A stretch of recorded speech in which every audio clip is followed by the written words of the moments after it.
Så er børnehave Miniton genopstartet.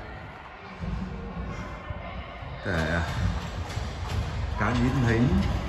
Vi tager lidt på afstand, når vi ikke har tilladelse til at få deres ansigter. Så går jeg lige op ad trappen. Eva er i gang. Så går jeg lige op på balkonen.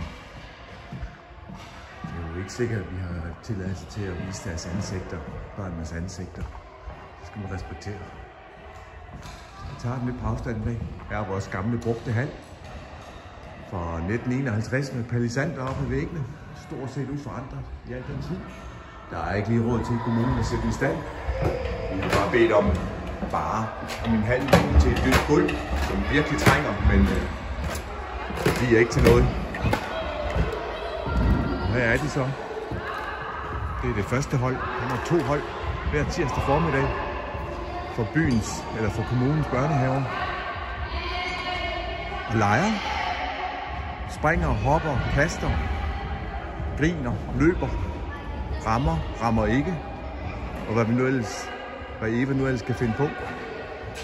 Hun har fri hver tirsdag formiddag, har fået omlagt sin arbejdstid, så hun har fri, og så aflønner vi hende selvfølgelig fra klubbens side af, så hun får noget løn for den tid, hun bruger her i hallen. Og det har vi gennemført for alle vores ungdomstrænere i år. De får alle sammen løn for deres indsats, for deres trænergerning. Det koster nogle penge. Det koster ca. 40.000 at have 2 ugenlige dage, hvor vi har træning. Og det er altså opgaven at skaffe det via kontingenter eller andre, som har lyst til at bidrage, sponsorere. Det håber vi lykkes. Ellers må klubkassen betale. Men det er selvfølgelig opgaven. Det var dagens korte video. Jeg lukker ned her, før jeg kommer helt ind. Tager dem i pause.